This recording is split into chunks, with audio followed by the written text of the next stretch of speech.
আন্দোলনের বিরুদ্ধে আমাদের ওয়েলফেয়ার সোসাইটি লড়বে।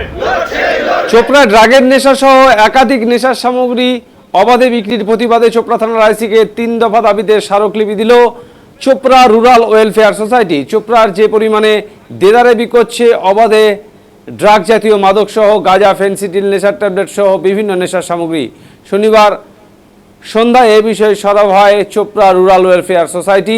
তাদের পক্ষ থেকে 3 দফা দাবি নিয়ে চোপড়া থানায় এসে একটি স্মারকলিপি দেওয়া হয়। অবিলম্বে এই ঘটনার সাথে জড়িত নেশায় আসক্ত যুব সমাজকে উপযুক্তমূলক শাস্তির দাবি নিয়ে এদিনের এই স্মারকলিপি প্রদান চোপড়া রুরাল ওয়েলফেয়ার সোসাইটির।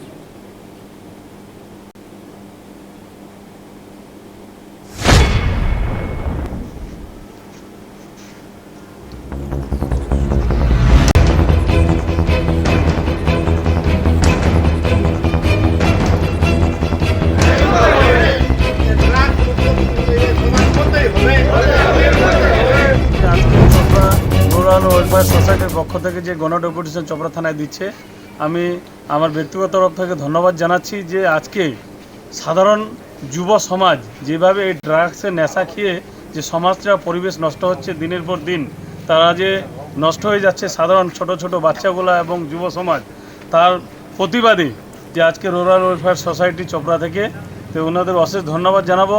কারণ এরা এগিয়ে এসে যাতে এরা ভাবছে যে এই দিনের পর দিন যদি ড্রাগস এইভাবে এগিয়ে যায়, এটা যদি বন্ধ না হয়, তাহলে আগামী দিনে সমাজ কোথায় গিয়ে দাঁড়াবে। তার প্রতিবাদে থানায় এসে আইসি সাহেবের কাছে আমরা সহ গিয়েছিলাম এবং সেখানে আমরা মেমোরেন্ডাম দিলাম যে আমাদের একটাই উদ্দেশ্য, যাতে যারা এই কাজের সঙ্গে যুক্ত, যারা সেলার, যারা ডিলার, যারা বিক্রি করছে, তাদের যাতে এবং এদেরকে মুক্ত করা হয়। সাধারণ মানুষ, সাধারণ ঘরের বাচ্চা, ছেলেরা যারা ড্রাগস খেয়ে আজকে শিক্ষা দীক্ষা সমস্ত দিক দিয়ে পিছিয়ে যাচ্ছে, এই সমাজটাকে কি ধ্বংস হয়ে যাচ্ছে, তার জন্য প্রশাসনের পক্ষে আমরা আশাবাদী যাতে খুব তাড়াতাড়ি এদের বিরুদ্ধে শীঘ্রই ব্যবস্থা নেওয়া হয়। এই জন্য আজকে আমরা সবাই সেই বিষয়ে কি আশ্বাস দিলেন আইসি সাহেব? আইসি সাহেব আশ্বাস দিলেন যে আমরা যত দ্রুত গতিতে, ওনারা প্রশাসন লেভেল থেকে যত প্রচেষ্টা হোক, ওনারা এই খুব তাড়াতাড়ি এটা সমস্যার সমাধান করবে।